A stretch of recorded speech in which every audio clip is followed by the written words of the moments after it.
గోవు పాలు గరిటెడైనను చాలు, కడివెడైననేమి కరము పాలు. భక్తి కలుగు కూడు పట్టెడైనను చాలు, విశ్వదాభిరామ వినురవేమ. శ్రేష్టమైన ఆవు పాలు ఒక్క గరిటెడైనా విలువైనవే. గాడిద పాలు కుండ నిండా ఉన్నా ఉపయోగం ఏమీ లేదు. కావున భక్తితో పెట్టిన భోజనము పట్టెడైనా తృప్తినిస్తుంది. అనువు కాని చోట నది కులమనరాదు, కొంచెముండుటెల్ల కొదువగాదు.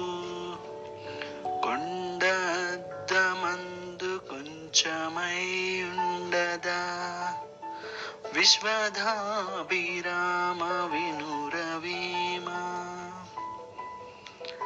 స్థానబలం లేని చోట గొప్పవారమని విర్రవేయకూడదు. ఇతరుల కంటే తక్కువగా ఉండుట తప్పు కాదు, అది నిజము కాదు. అది ఎట్లనగా, కొండ అద్దములో చిన్నదిగా కనిపించడం మామూలే. అంత మాత్రాన కొండ చిన్నదవ్వదు కదా. కావున తక్కువ వారమని కించపరుచుకోరాదు. ఇనుము విరిగెనేని ఇరుమారు ముమ్మారు, కాచి అతుకవచ్చు క్రమముగాను. మనసు విరిగెనేని మరి అంట నేర్చునా, విశ్వదాభిరామ వినురవేమ. ఇనుము విరిగినచో ఎరగా కాల్చి మళ్ళీ అతికేలా చేయవచ్చు. అదే మనసు విరిగిపోతే తిరిగి కలపడం అసాధ్యం. అందుకే ఎవ్వరి మనస్సు నొప్పించకూడదు. చెప్పులోని రాయి చెవిలోని జోరీగా, కంటిలోని నలుసు కాలి ముళ్ళు. ఇంటిలోని పోరు ఇంతింత కాదయా, విశ్వదాభిరామ వినురవేమ. చెప్పులోని రాయి, కంటిలోని నలుసు, కాలిలో దిగిన ముళ్ళు, ఇంటిలోని గొడవ చాలా బాధనిస్తాయని అర్థం. ఎలుక తోలు తెచ్చి ఏడాది ఉతికిన, నలుపు నలుపే కాని తెలుపు కాదు.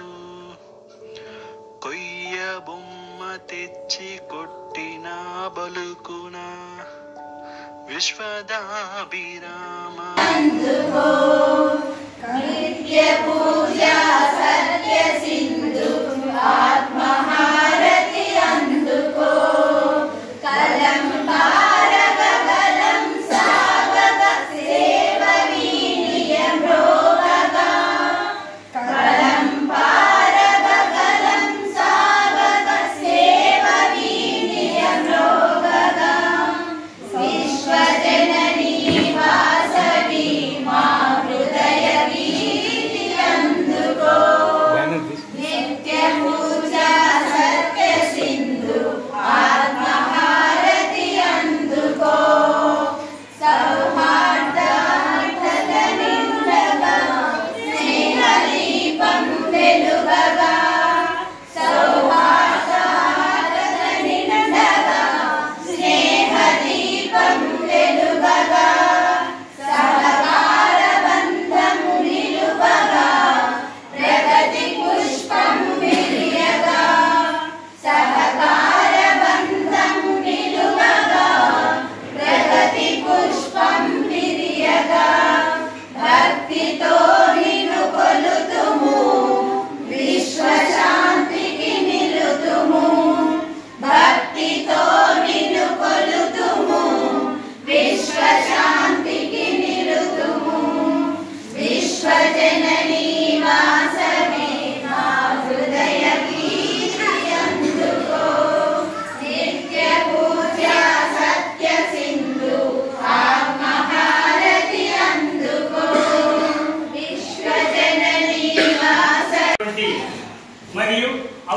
సభ్యులు అయినటువంటి గుండా వెంకట సుబ్బ సహదేవులు గారికి, ఆయన జలవనరుల శాఖలో ఎగ్జిక్యూటివ్ ఇంజనీర్గా పనిచేసినారు.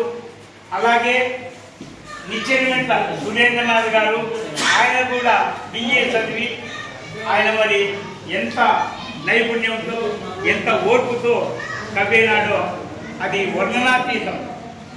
కాబట్టి వీరిరువురికి ఈరోజు సన్మానం చేయదలిచినాము. అందరూ కూడా వీరి సన్మానాన్ని తిలకించవలసిందిగా కోరుకుంటూ, అలాగే ఈరోజు మన వృద్ధాప్య పెన్షన్ దాత అయినటువంటి మన నాగేంద్ర గారు 3,200 రూపాయలు ఇచ్చినారు. వారికి కూడా ఇప్పుడే ఆ రసీదు ఇవ్వబడుతుంది. అందరూ దయచేసి నిశ్శబ్దంగా ఉండండి. సార్ ప్రశంసాపత్రాలు వచ్చేటువంటి చెప్తాను. సార్ పేరు బృందా వెంకట సుబ్బసహదేవుడు. వాళ్ళ తల్లి చెప్పిన బృందా లక్ష్మీనరసమ్మ, తండ్రి క్రీస్తు బృందా వెంకట రామచంద్రయ్య. సారు నంద్యాల జిల్లా నిర్మించాడు. సార్ చదివాడు. ఇప్పుడు ఎగ్జిక్యూటివ్ ఇంజనీర్గా జలవనరుల శాఖ కడపలో పనిచేస్తున్నాడు. సార్ అభిరుచి ఏమిటంటే కవిత్వము, పద్యరచన, నటన, సాహిత్య రంగం కార్యక్రమాల్లో పాల్గొంటున్నాడు. సార్ రాసేది శంకరాపురం బ్లాగు, పుస్తకాలతో పద్యరచన, సమస్యాపూర్ణంపై ఆసక్తి. సార్ రమారవి 10,000 సమస్యాపూర్ణ. ఎన్ చిన్ననారాయణ పొద్దుటి వాసి. ఈయన వ్యాపారస్తుడు. వ్యాపారస్తుడు నుండి వ్యాపారం మామూలుగా తెలుగు టీచర్లే ఎక్కువ కవులు రచయితలు ఉన్నారు. వ్యాపారం చేస్తా రచయితలు చేస్తున్నాడు. కవులు చాలా ఆనందపడవలసిన విషయం. అది మన వైశాఖలో వ్యాపారం చేస్తా చేస్తున్నాడు. సార్ పేరు ఎన్ సురేంద్రనాథ్ గారు. ఇతనికి శ్రీ కళాని నివేదిక వారు. బాల్యమని అంశంపై నిర్వహించిన కవితా పోటీలో పాల్గొని టాప్ 20లో విజేతగా నిలిచాడు. అతన్ని అభివృద్ధితో ప్రశంసాపత్రాలు కూడా ఇచ్చాడు. అతనికి అనంత సాహితీ వేదిక వారు అత్తగారితో ఉత్తరం అనే అంశంపై సూచిస్తూ ఉత్తరాల పోటీ నిర్వహించారు. ఆ ఉత్తరాల పోటీలో ఇతనికి ప్రశంసాపత్రాన్ని కూడా అందించారు. తెలుగు సాహిత్యవనం అంతర్జాతీయ సమూహం వాళ్ళు కవితల పోటీ జనవరి 2020లో నిర్వహించిన దాంట్లో కవితల పోటీలో ఉత్తమ కవితా విజేతగా ఇచ్చాడు. దీనికి కూడా ఇతనికి సన్మానం చేసి ప్రశంసాపత్రం అందించారు. అతనే 24/11/23 తేదీన మిత్రమా కుశలమా అనే అంశం సూచిస్తూ నిర్వహించిన ఉత్తరాల పోటీలో ఇతనికి వేమన జయంతి సందర్భంగా మొదలు పెడుతున్నాను. సో ఈ ప్రయాణంలో ఇంకెన్నో మైలురాళ్ళు నేను చేరాలని మీ అందరి ఆశీర్వాదాలను కూడా నేను ఆశిస్తున్నాను. నేను నా సౌకర్యార్థం ఒక నోట్ రాసుకొని వచ్చాను. ఆ నోట్ చూసి చదువుతాను. దయచేసి అనుమతించవలసిందిగా కోరుకుంటున్నాను. ఎందుకంటే ఇటువంటి వేదికల మీద పెద్దగా మాట్లాడిన అనుభవం నాకు లేదు. నా గురించి ఒక చిన్న పరిచయం. నా పేరు సురేంద్రనాథ్. నిచ్చెనమెట్ల. వృత్తిరీత్యా వ్యాపారస్తుని. అభిరుచి రీత్యా కవిత్వం నాకు ఇష్టమైనది. నా కలం భావాల్ని వినిపించే గలం. నా కవిత మధుర స్వరాల అక్షర రూపం. నా ధ్యేయం పురమిని వీడి విను వీధికేగినా నిలబడి ఉండాలనుకునే సాహిత్య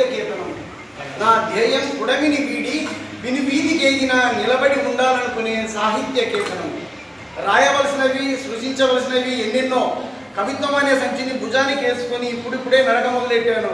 ఈ నడక అనంత సాహితీ మార్గాన ఎందరో మహానుభావుల అడుగుజాడల్లో సాగిస్తాను. మీ అందరి ఆశీస్సుల్ని ఆశిస్తున్నాను. మహానుభావుడైన వేమన గురించి నాకు తెలిసిన కొన్ని వాక్యాలు. విశ్వద అంటే విశ్వాత్మకు అభిరామ ఇష్టుడైన వేమ తనను తాను విశ్వకవిగా, గొప్ప కవిగా వేమన ప్రకటించున్నాడు. సో ఆట వెలది వేమన రీతి అయితే ఆట పాటల పిల్లల నోట ఇష్టమనిపించే పద్య రీతి. ఆట వెలది వేమన రీతి అయితే ఆట పాటల పిల్లల నోట ఇష్టమనిపించే పద్య రీతి. పండిత పామరుల నోట వేమనంటే తిరుగులేని ఖ్యాతి. అట్టి వేమనకు శిరసాభివందనం. ఈ అవకాశాన్ని నాకు ప్రసంగినటువంటి అవ్వబ వారికి నేను కృతజ్ఞుడిని. అదేవిధంగా మీ సహాయ సహకారాలని నేను జీవితంలో మర్చిపోలేను. థ్యాంక్స్. మాతృదేవో భవ పితృదేవో భవ ఆచార్య దేవో మామూలు 5వ తరగతి చదువుతున్నప్పటికీ ఆమె భగవద్గీత చాలా శ్రావ్యంగా చదివేది. తర్వాత ఆమెకు పాలు సరిపోకపోతే మాకు అప్పట్లో పాడి ఉండేది. ఆవు పాలను ఇచ్చి నన్ను పెంచింది. సో ఆ తల్లి యొక్క పెంపకము, మా తండ్రి యొక్క ఆశీర్వాదము, మా గురుదేవుడు 10th క్లాస్లో మన వైశ్య ప్రముఖుడు మల్లా వెంకటపతి శాస్త్రి గారు ఛందస్సు బోధించేటప్పుడు ఈ ఛందస్సును ఉపయోగించుకొని మీరు కూడా పద్యాలు రాయొచ్చని ప్రోత్సహించారు. ఆయన ప్రోత్సాహంతో తర్వాత 2012లో కందిశంకరయ్య గారని వరంగల్ ఆయన ఒక బ్లాగును స్థాపించారు. ఆ బ్లాగ్ సహకారంతో నేను పద్యాలు రాస్తూ ఒక రకమైన దశకు చేరుకున్నానని అనుకుంటాను. అది తర్వాత జనని వాణి యొసగా సాహితీ సంపదలు తల్లి తండ్రి గురుల ధన్యతనిడ ఉల్లమలర చేసి ఇల్లాలి సహకారం ఇంత వాణి చేసే మీరిద్దరొప్ప. ఆ విధంగా మీ అంతమంది సహకారం ఉంటేనే నేను ఈ యొక్క పనిని సాధించగలుగుతాను. తర్వాత ఈ వేమన జయంతి సందర్భంగా నన్ను నవోప సంస్థ వారు సన్మానించడం ధన్యవాదములు. స్థవనీయం వగు పాలన వివేకవంతులకి సాధ్యము వేడుకలు జరుపను నవదీయుడనగుచు నే అవోప వర్ధిల్లంగా శుభాకాంక్షలు. అంటే వేమన గారు చెప్పిన నీతుల వల్లనే ఈ ప్రపంచం ఇంకా కొన్ని విలువలతో నడుస్తుందని నా అభిప్రాయం. ఉప్పు కప్పు రంగుతో మొదలుపెట్టేసి జనాలలో చాలామంది పైకి బాగా కనిపిస్తారు కానీ లోపల వాళ్ళ గుణాలు డిఫరెంట్గా ఉంటాయి. ఎవరేమో తెలుసుకొని వాస్తవంలో జీవించండి అని బోధించాడు.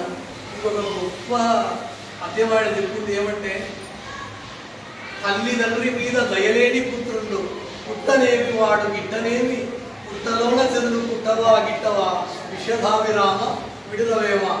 నా దృష్టిలో ఆ పద్యము ఇంకా కొందరి హృదయాల్లో గిరిగిర్లు తిరగడం వల్లనే నేటికి వీధి వీధికి ఒక వృద్ధాశ్రమం రాకుండా కొంచెం కంట్రోల్ అయిందని నాకు అనిపిస్తుంది. ఆ పద్యము చదివిన వాడు ఎవరికైనా కానీ ఒక్కసారి తన తల్లిదండ్రులకు ఎంత గౌరవం ఇవ్వాలో అర్థమైపోతుంది. సార్ అది కాదు సార్, రోజు రోజు అక్కడ బాగుంటుంది.